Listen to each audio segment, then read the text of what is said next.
Il y a toute une industrie derrière l'éthanol qui fait du gros lobbying aux États-Unis aussi. Là, je pense que c'est même pire aux États-Unis. Mais est-ce que c'est vraiment ça qu'on veut, de ramener la production énergétique à la surface de la Terre? Ouais. En termes de reforestation, là, c'est peut-être pas une si bonne idée que ça l'a l'air.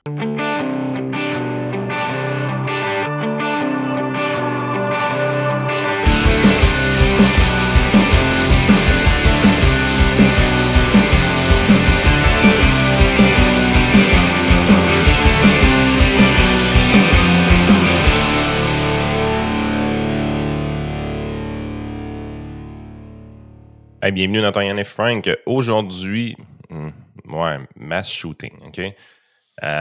C'est arrivé à Minneapolis hier, donc les rapports commencent à sortir un peu, les reportages, bien évidemment. Donc, on va faire le tour avec vous de ce qui s'est passé. Toujours des événements quand même assez tristes. Beaucoup de gens font de la politique avec ça aussi. Donc, on fait le tour de l'événement pour vous donner un peu une idée de ce qui s'est passé du côté de Minneapolis hier. Absolument. Écoute, à toutes les fois que ça arrive, on voit même les mêmes patterns arriver, bien évidemment, là, autant au niveau politique qu'au niveau des deux camps idéologiques. C'est toujours triste pareil, surtout en même temps qu'on parle d'enfants, là, parce que je vous résume la situation. Même je peux vous partager un peu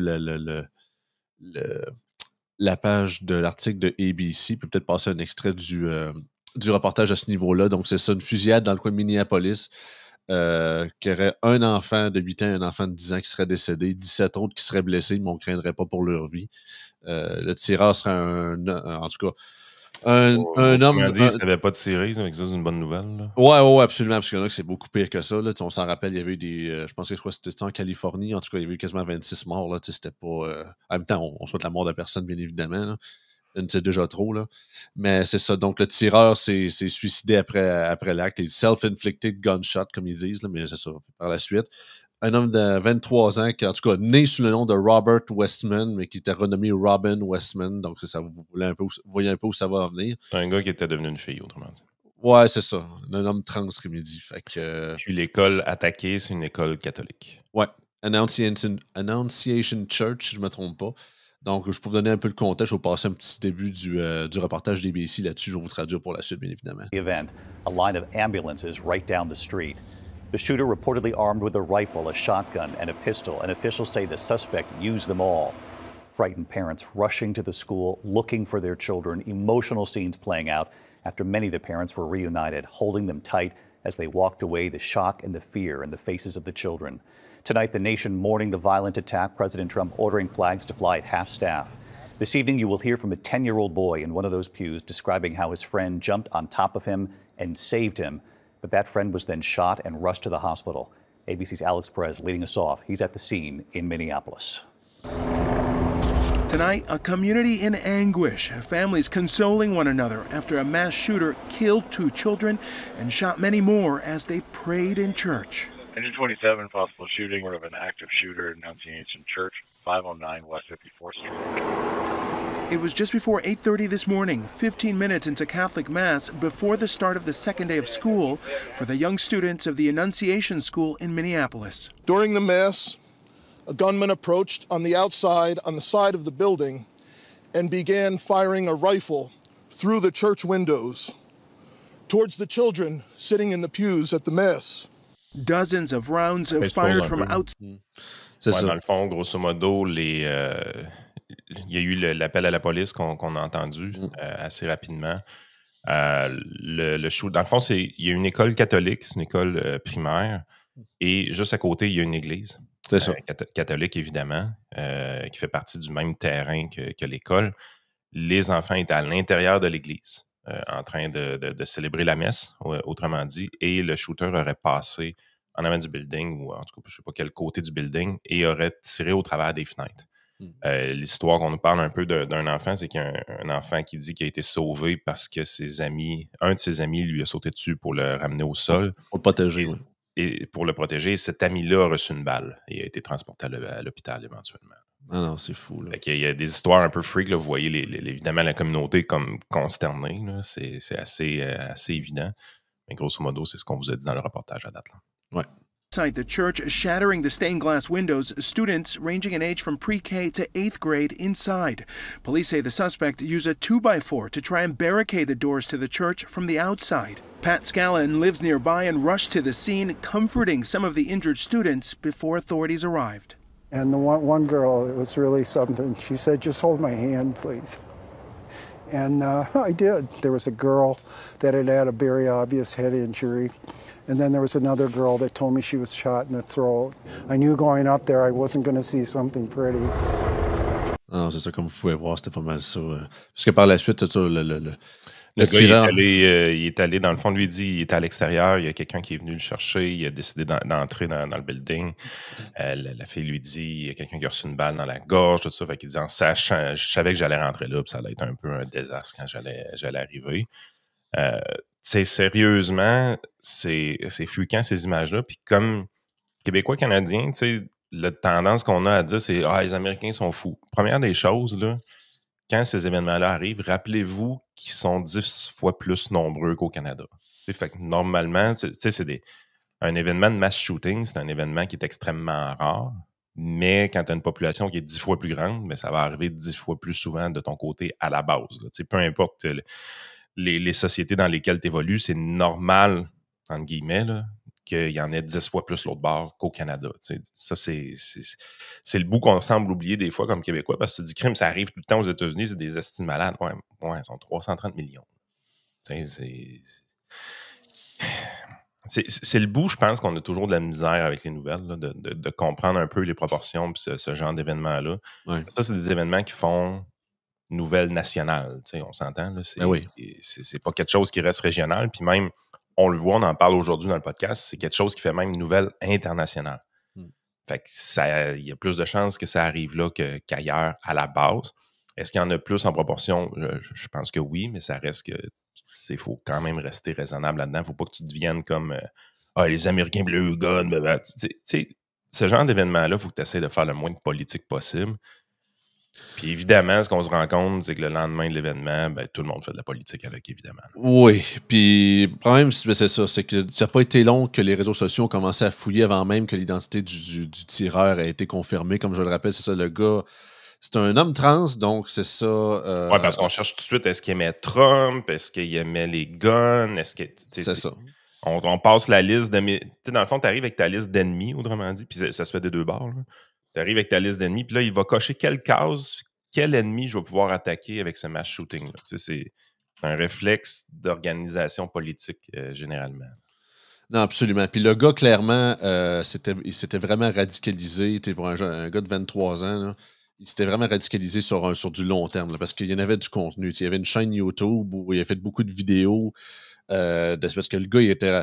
en tout cas...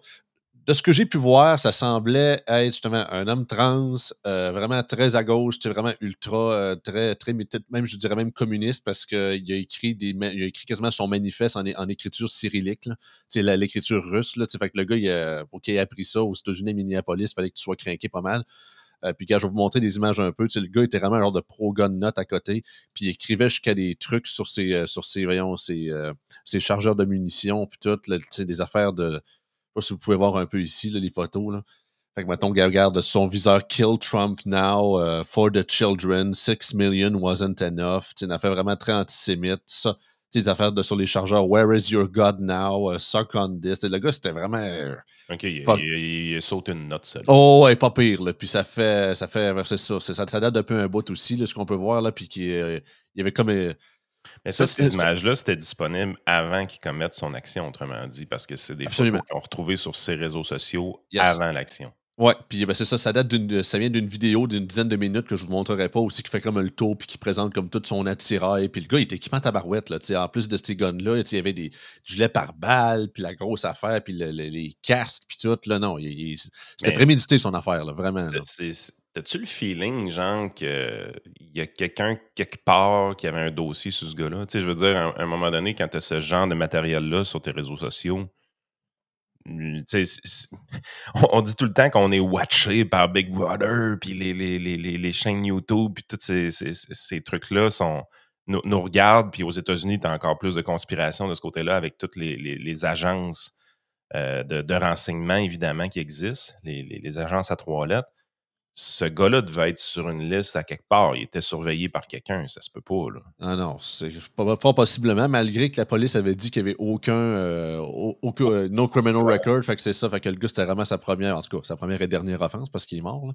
Mais c'est ça. Là, clairement, c'est vraiment le cas d'un lone, on dit là, un loup solitaire. Là, vraiment, il s'est ultra radicalisé lui-même. Puis comme vous avez pu voir les images que j'ai montrées, le gars avait des pages et des pages. Il y en a beaucoup qui ont essayé, qui ont réussi à les traduire là, avec l'AI, bien évidemment. De ce qui est écrit au fil du temps. Puis c'est vraiment des discours, de ce que j'ai pu voir, très satanistes, mélangés à des affaires de ultra-dépressifs. Oh, ouais, vraiment confus. Là, ça, c'est quasiment digne d'un film d'horreur. Là. C'est très, très, très fucké. Puis c'est ça. Là, comme tu l'as dit, la politique rentre pas mal là-dedans. Puis écoute, mon but, c'est pas d'endosser ça, simplement de vous en faire part, sachant que, bien évidemment, ça fait le tour des réseaux sociaux, ça fait le tour de X, surtout sur le côté de la droite. Là. Je dirais la droite conservative américaine ou républicaine en général, c'est parce que là, certains voient une sorte de corrélation. Là. Parce que, autant que c'est pas l'entièreté, parce que, tu sais, je ne sais pas combien il y a de centaines de shootings. En même temps, juste quelqu'un qui tire sur un autre, peu importe si c'est juste une altercation, quoi que ce soit, c'est considéré comme un shooting aux États-Unis, par définition, vu qu'il y a une arme à feu. Tu sais.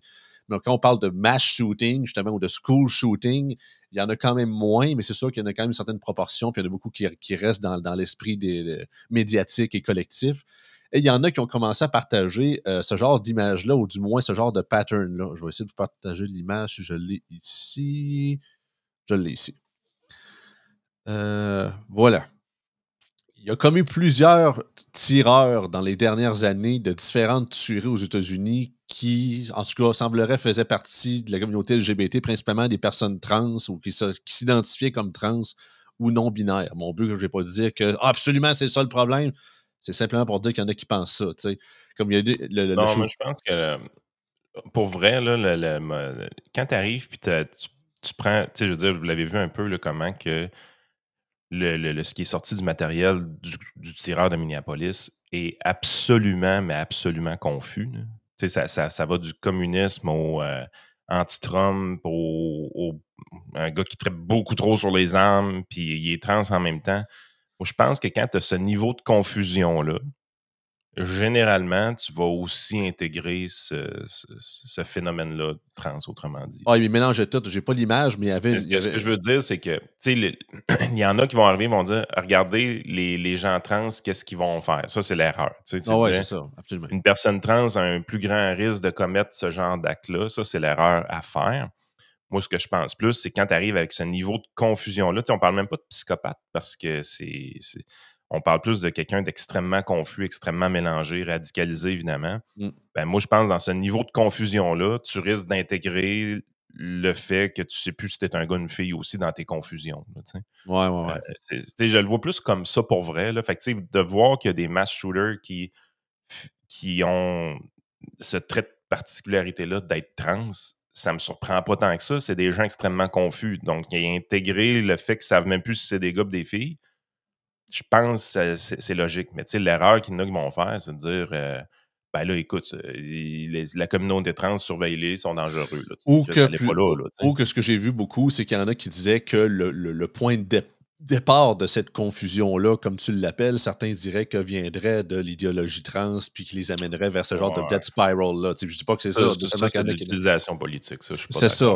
Parce que c'est ça, il y en a plusieurs qui est présenté dans le graphique que j'ai montré. C'est des shootings qu'il y a eu au fil des années. À Denver en 2019, il y a eu Aberdeen en 2018, Nashville 2023, la fameuse la tuerie de Uvalde au Texas 2022. Je reviens avec le premier commentaire que je fais au début de tout. Là.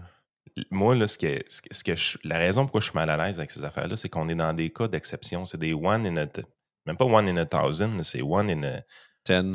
C'est 100 000. C'est 1 sur 100 000. Ouais, c'est même probablement 1 sur million. Là, je veux dire, il n'y a pas 330 mass shootings par année. Là, c'est des événements extrêmement rares. Puis c'est beaucoup moins rare d'être trans.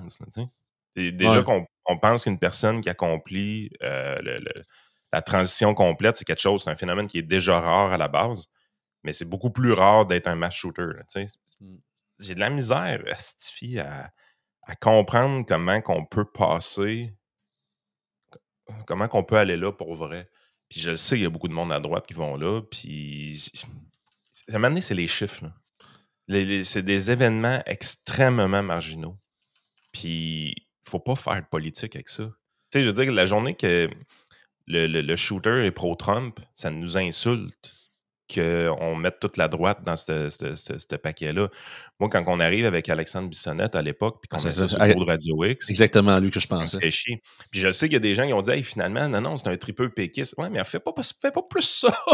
Non, il suivait la page d'Agnès Maltais. Mais Agnès Maltais, c'est pas une folle, là, je veux dire. Non, mais tu sais, je veux dire, tu peux pas. Tu sais, je veux dire, moi, j'étais frustré de dire que les gens disaient à Alexandre Bissonnette que les actes qu'il a créés, c'est à faute à Radio X. Ça me mettait en sacrement. Mais quand ça a commencé à sortir, qu'ils suivaient des leaders souverainistes, j'étais là, je dis, ouais, mais allez pas plus là. Tu sais, je veux dire, si c'est frustrant de salir les mains de Radio X, c'est aussi frustrant pour les péquistes d'avoir ce salissage-là. Puis il y a eu un gars aussi, à un moment donné, qui se promenait avec une épée, une katana à Québec. Ouais. Ça aussi, ça avait été mis sur le dos de Radio X en décollant. Je pense que c'est Juno Katsuya, là, le gars très droit qui le James Bond version Dollarama. Là. C'est pour ça, tu sais, je me dis, crime, à toutes les fois qu'il arrive quelque chose comme ça, on tombe dans le piège. Puis si tu tombes dans le piège, quand c'est quelqu'un de droite, ben là, c'est comme acceptable socialement de tomber dans ce piège-là. Mais quand c'est quelqu'un de gauche, là, c'est pas acceptable. Tu sais, le maire de Minneapolis a tout de suite sorti dans les médias par rapport à ça. Ouais. Jacob Free, je vais vous lire sa phrase. Je suis pas en désaccord avec sa phrase, mais dites-vous une affaire, si le gars avait été pro-Trump, le maire n'aurait jamais dit la même affaire. C'est le bout qui est un peu tannant dans l'histoire. Quiconque utilise cela comme une opportunité pour diaboliser notre communauté trans ou toute autre communauté a perdu son sens de l'humanité commune, a déclaré le maire de Minneapolis, Jacob Free. Je suis 100% d'accord avec Jacob Free. Là-dessus, il a raison. Il ne faut pas que tu utilises cet événement-là pour diaboliser une communauté. Par contre, si demain matin, le mass shooter est une calotte rouge sur la tête, Jacob Free ne sort pas. Non, c'est ça. Il sort pas pour dire, là, il faudrait pas diaboliser les gens qui aiment le président Donald Trump. Les magas, c'est pour ça qu'à un moment donné, tu te dis, on est tout le temps fourré un peu quand tu es du côté droit de l'échiquier politique. Parce que quand tu es à gauche, tu peux le faire. Tu peux diaboliser ton adversaire comme tu veux. Tu utilises ces événements-là qui sont absolument atroces pour diaboliser ton opposant. Et tu n'auras pas de sanctions, tu n'auras pas de problème. Tu n'es même pas obligé d'être avéré. Là, dans le cas de Radio X avec la katana puis Alexandre Bissonnette, c'était malade. Là, je veux dire, c'était même pas prouvé, c'était même pas lié de près ou de loin, puis ils l'ont fait pareil.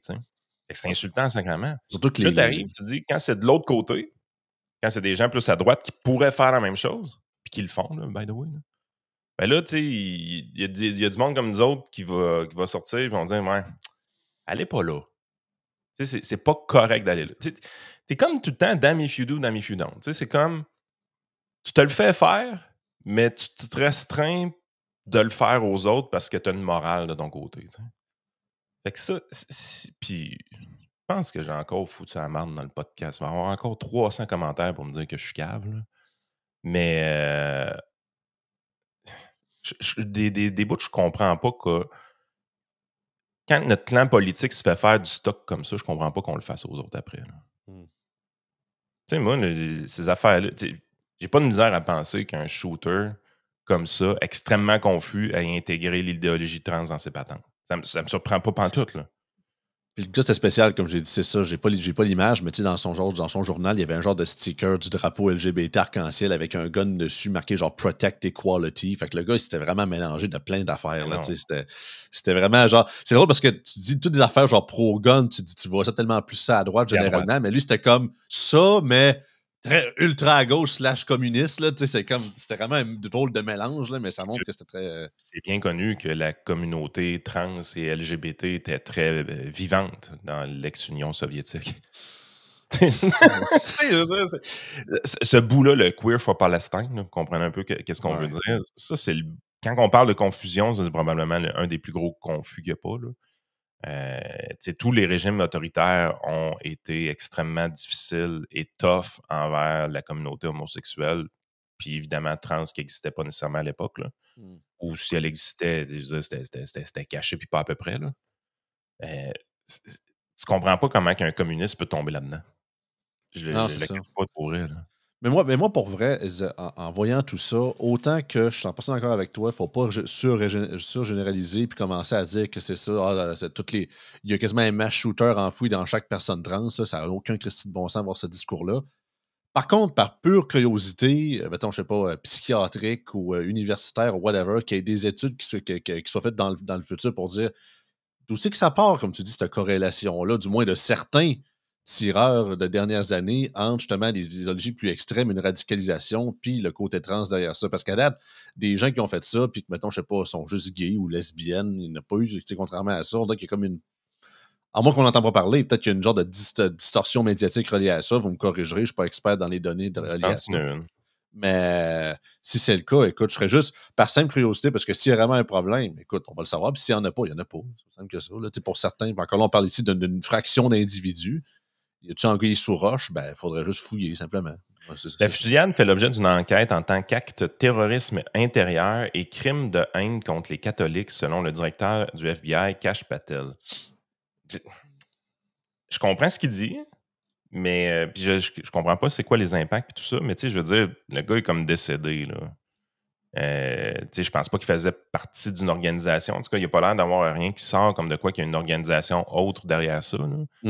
Fait que tu sais, je veux dire, c'est des gros mots, là. Tu dis, on va faire une enquête pour du terrorisme intérieur, tout ça, mais tu sais, je veux dire, le gars, il est mort, là. Je veux dire, tu peux pas l'accuser de...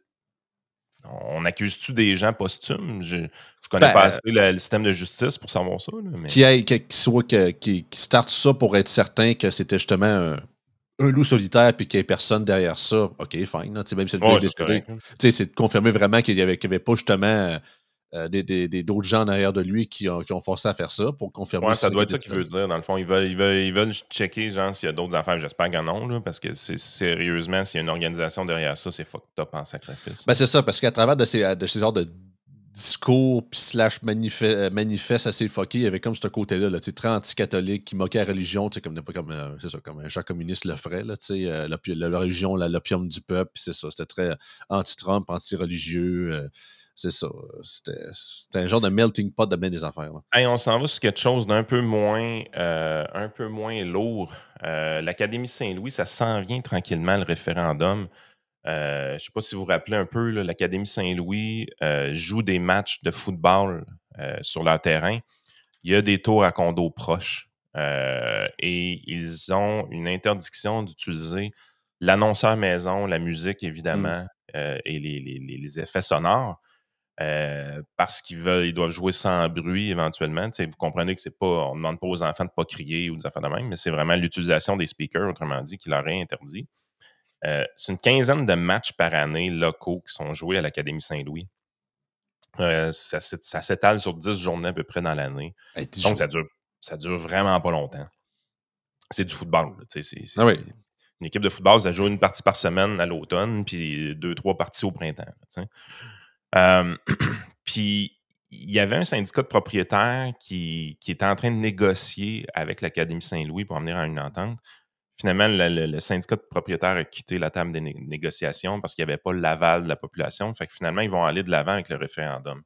Le bug, c'est que la manière que le règlement municipal est fait, puis apparemment, c'est comme un vieux règlement municipal, c'est que les gens qui ont accès, qui ont accès au référendum, autrement dit, qui peuvent voter, c'est les 169 personnes qui vivent proches.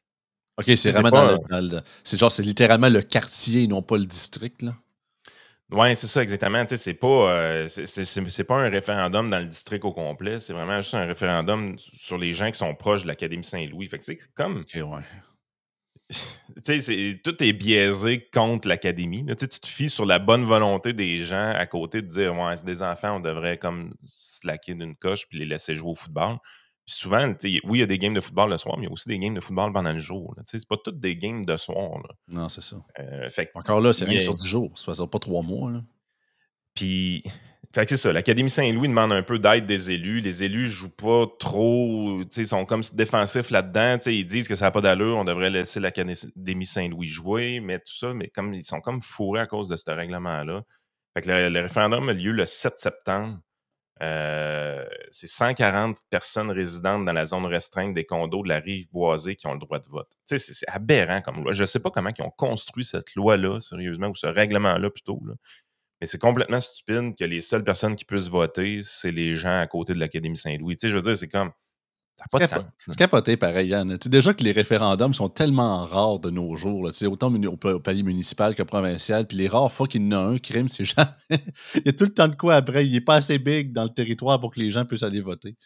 En tout cas, je ne sais pas qu'est-ce qui va se passer. J'ose espérer. Sérieusement, là, si vous connaissez des gens qui vivent dans ces tours à condos-là, j'espère que vous leur parlez puis que vous leur dites de prendre une puff un peu et de laisser les jeunes vivre.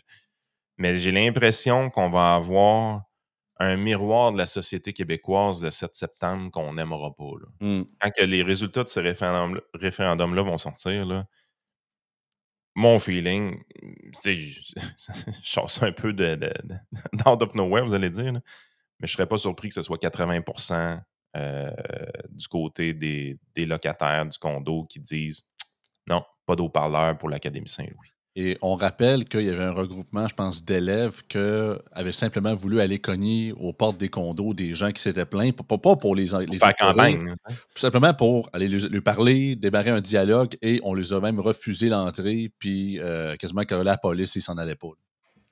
C'est ça. Tu sais, c'est même... Fait que je pense qu'on doit se poser beaucoup de questions sur l'aspect démocratique du référendum. Là. Tu dis, hey, un référendum, c'est la chose la plus démocratique au monde.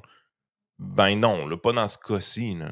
Parce que, tu sais, il y a des parents d'élèves ou des gens qui utilisent l'académie, qui vont dans des matchs de football, qui n'habitent pas nécessairement à 2 pieds de l'académie non plus, tu sais. Fait qu'ils sont peut-être genre à 2-3 kilomètres plus loin, mais ils n'ont pas le droit de vote, eux autres. Non, ça marche pas. Puis, ça marche pas. Dans un référendum, normalement, ben, je veux dire, on l'a vécu un peu en 95, il y a un camp du oui, il y a un camp du non. Là, fait que les gens qui veulent justement permettre l'utilisation des haut-parleurs devraient pouvoir aller solliciter les électeurs. Là, fait que sérieusement, il y a tellement d'affaires louches dans ce truc-là. J'ai encore un mini espoir. Il n'est pas grand. J'ai un mini espoir que le 7 septembre, ça sorte que les résidents des tours à condos vont permettre à l'Académie Saint-Louis d'utiliser ces haut-parleurs en se disant c'est des jeunes, ils méritent d'avoir du fun et tout ça. Peut-être qu'il nous reste un petit semblant d'humanité à l'intérieur de nous au Québec. Mais. Ça va dépendre du groupe, justement, de la démographie de ces tours à condos-là. Parce que. On se doute c'est quoi la démographie. C'est ça. Ben, encore là, c'est sur 10 jours. Si ça arrêtait, mettons, sur 3 mois, à tous les 2 jours, je dirais, OK, là, je peux comprendre que ça peut devenir un irritant, malgré qu'encore là, tu habites dans un condo puis tu le sais que c'est à côté d'une école académique, là, avec un terrain de football. OK? Mais c'est sur 10 jours. 10 jours dans un été. Mais c'est parce que l'affaire, c'est qu'il y a plein de situations où est-ce que des choses comme ça arrivent. Moi, je regarde, par exemple, les terrains de baseball, là, 4 saisons à Lévis. Il y a des maisons, un moment donné, ça fait POC! La balle est tombée sur le patio, puis il y a des filets. Là, ils ont essayé de mettre des filets pour pas trop que ça arrive souvent, mais les balles revolent sans arrêt sur les patios, les piscines des maisons, sur les véhicules automobiles probablement. Fait que tu sais, c'est comme... Il y a des gens qui sont comme capables de vivre juste à côté d'un terrain de baseball. Mais là, il y a d'autres endroits que là, hey, écoute, un terrain de football avec des haut-parleurs, non, pas dans ma cour. Ouais, mais là, il est dans ta cour, il est à côté. Ta tour de condo a été construite après l'Académie Saint-Louis. Non, c'est ça. Là. Je sais pas quand ça a été construit, l'Académie Saint-Louis, mais je sais que c'est pas là 2 ans. Non, ça fait longtemps que ça reste là. En tout cas, fait que ça, c'était la petite nouvelle régionale, vous allez dire, mais je pense que ça va en dire beaucoup, beaucoup, beaucoup sur le Québec, beaucoup plus qu'on pense en réalité. Il y a un auditeur aussi qui m'a envoyé une nouvelle. J'ai resté un petit peu surpris. Puis je lance un peu l'idée parce que les commentaires des gens m'intéressent sur celle-là. C'est quoi l'impact que ça peut avoir sur les moteurs à essence? Mais consommation automobile, plus d'éthanol dans votre essence lorsque vous ferez le prochain plein. Il va avoir, autrement dit, je pense qu'on va permettre l'essence avec 15% d'éthanol. On sait que l'éthanol est produit souvent à partir du maïs, par exemple. Moi, j'ai tout le temps trouvé cet aspect-là un peu weirdo, dans le sens que... Puis ça, c'est ce que Pierre Desrochers nous avait dit dans un podcast avec le trio économique qui m'avait fait allumer là-dessus, puis ça a marqué mon esprit vraiment, mais il dit, il fut un temps où est-ce que la production énergétique pour le transport était à la surface des sols. Là, tu disais, de quoi tu parles? Ben oui, du temps qu'il n'y avait pas de véhicules automobiles, que c'était juste des chevaux partout, ben on se déplaçait en chevaux. Et c'est quoi le mode de... c'est quoi l'utilisation énergétique d'un cheval? Ben, c'est sa bouffe, le foin, la moulée, ainsi de suite. Donc, on produisait notre énergie à partir des plantes. Et ça faisait en sorte que autour de grandes agglomérations américaines, par exemple, à Boston ou New York, il y avait des villages proches ou aux alentours qui servaient carrément à faire la production agricole de foin pour nourrir les bêtes dans les villes. Puis il dit, c'était tellement important à l'époque, que cette culture-là, que quand l'automobile est arrivée, puis que là, l'utilisation énergétique du véhicule automobile, au lieu de la prendre sur le dessus de la terre, on la prenait dans le sol, dans le sous-sol, parce qu'on allait chercher du pétrole, de l'essence, ainsi de suite. Il dit ce que ça l'a permis de faire, c'est de ramener une tonne de terre agricole en culture de bois, si on veut, ou pas de culture, mais juste la nature a repris sa place. Il dit c'est tellement vrai que tu te promènes dans plusieurs États aux États-Unis, puis tu vois, quand tu te promènes dans le bois, donc c'est rendu des sous-bois, les arbres sont matures, puis tout ça, tu te promènes et tu vois des restants de murets de pierre, par exemple, qui était une ancienne terre agricole. Donc, la reforestation des États-Unis s'est faite un peu à cause du fait qu'on a arrêté de produire notre énergie sur le sol, puis on a commencé à aller prendre l'énergie dans le sol. La forestation des États-Unis, c'est à cause des grandes pétrolières. Non, écoute, je me rappelle pas c'est quel trio économique que Pierre nous dit ça, mais c'était tout simplement fascinant. Puis quand tu y penses, tu dis, crime, c'est tellement vrai. Parce qu'on parlait justement de forestation dans cette section-là du podcast, puis une des raisons qu'il y avait eu une reforestation, c'était l'utilisation du pétrole. Ça, tu n'entendras jamais un écologiste parler de ces affaires-là. Puis là, tu arrives, genre, 100 ans plus tard, ou 200 ans plus tard, plus 100 ans plus tard. Puis là, on arrive avec des lois comme ça au Québec où est-ce qu'on se dit, là, tu vas mettre 15% d'éthanol dans ton gaz. Bien, ça, c'est de l'énergie qui est produite à la surface du sol. Tu dis, on revient comme dans le temps. Mais là, c'est quoi? C'est le provincial ou le fédéral qui a poussé ça? Je pense que c'était le provincial, ça. Lorsqu'ils feront le prochain plein d'essence, les automobilistes québécois pourraient constater que le taux d'éthanol est passé de 10 à 15 %. Les pétrolières peuvent offrir de l'essence avec 15 % d'éthanol grâce à un règlement sur la loi des produits pétroliers du Québec, donc c'est le Québec, qui est entré en vigueur en 2023. Ça signifie que les pétrolières sont en avance sur leur transition alors qu'elles avaient jusqu'en 2030 pour atteindre ce taux. Fait que ça, c'est les fameuses lois de 2030. On parlait beaucoup de mon choix avec Éric Duhaime. Mais à l'intérieur de cette loi-là, il y avait une affaire pour le 15 %. Le Québec est l'une des dernières provinces du Canada à grimper son taux d'éthanol. Les Maritimes et l'Ontario l'appliquent déjà cette norme depuis quelques années. Donc, on suit les autres apparemment. Les modèles de 2001 à aujourd'hui sont capables d'accepter l'éthanol à 15 %, explique les porte-paroles de matière automobile du Québec, CA, Jesse Caron. Il n'y a pas de différence marquée entre les deux essences. Le nombre de véhicules qui pourraient être touchés est minime. Tous les automobiles avant 2001. Là. OK, parce que je n'ai comme, en tout cas, j'ai un message d'un Patreon aujourd'hui qui avait l'air à dire que pour certains véhicules, c'était plus tough, là, puis que c'était peut-être pas si vrai que ça. En tout cas, je suis zéro expert en mécanique là, à ce niveau-là. Je ne sais pas dire qui est dit vrai. Là. Parmi ceux-ci, on retrouve les véhicules exotiques et les voitures anciennes. Les propriétaires auront des devoirs à faire avant de se pointer dans une station d'essence. Ils peuvent vérifier le livre de leur véhicule, blablabla, moins de kilomètres. Les pétrolières semblent vouloir accélérer la transition alors qu'elles vendent l'essence à 15 % d'éthanol, 2 sous moins cher que celle à 10 % aux distributeurs selon une source près de l'industrie. Cependant, ces derniers ont encore l'option de choisir entre les deux produits jusqu'à la fin 2026. Pour que ce soit le cas, mon guess, c'est qu'il y a de la subvention quelque part sur l'éthanol. J'ai beaucoup de difficulté à croire que l'éthanol coûte beaucoup moins cher que l'essence. Mais là, c'est-tu vraiment sur l'essence c'est-tu vraiment sur l'essence régulière? Parce que si tu remontes à l'image du début de l'article, où c'est qu'on disait quasiment que c'était juste le suprême qui était genre à 10 % d'éthanol, ça veut-tu dire que c'est juste rendu juste le suprême qui était à, en tout cas, V-Power ou whatever? Là? Le V-Power n'aurait pas d'éthanol dedans. Là, OK. Fait que c'est juste pour voir si c'est-tu l'entièreté des essences ou c'est justement les versions comme genre supérieures ou suprêmes qui sont rendues à 15. Parce que dans ce cas-là, personnellement, ça affecte. Tu sais, à part ceux qui peuvent se le permettre et qui ont des chars performants, la majorité du monde met de l'ordinaire. Il y a ça ici, les petits moteurs. Les outils avec des petits moteurs comme des tondeuses et les tronçonneuses seront toutefois surveillés. L'essence aura une acidité plus élevée. Les moteurs ne sauteront pas. Cependant, ce n'est pas bon pour l'assèchement du carburateur à moyen terme. Pour aider le moteur, on peut y ajouter du stabilisateur. On vend aussi de l'essence sans éthanol. Bon. En tout cas, il y a un petit casse-tête qui s'en vient au niveau des changements au type d'essence qu'il y a. On n'est pas les premiers à le faire, c'est une tendance. Mais encore là, je reviens à l'argument de Pierre Desrochers à l'époque. Il y a toute une industrie derrière l'éthanol qui fait du gros lobbying aux États-Unis aussi. Là, je pense que c'est même pire aux États-Unis. Mais est-ce que c'est vraiment ça qu'on veut, de ramener la production énergétique à la surface de la Terre? Ouais. En termes de reforestation, là, c'est peut-être pas une si bonne idée que ça l'a l'air. Tu sais, Je préfère pas mal plus le carburant sans émission fait à partir d'algues que de l'éthanol. Là. Non, je sais que c'est encore expérimental. Là. Exact. Écoute, on s'en va sous la partie Patreon, évidemment. Par contre, juste avant, on va faire les commanditaires. Donc, le nouveau commanditaire de notre côté, Naya, agence d'immigration clé en main. C'est si vous voulez émigrer aux États-Unis, par exemple. Vous allez avoir une tonne de détails sur leur site, comment y parvenir. Donc, utilisez les services de Naya pour émigrer vers les États-Unis. Cellzone.ca qui ont présentement une promo de septembre, 50% de rabais sur les changements de batterie de iPhone. C'est en magasin, ce rabais-là.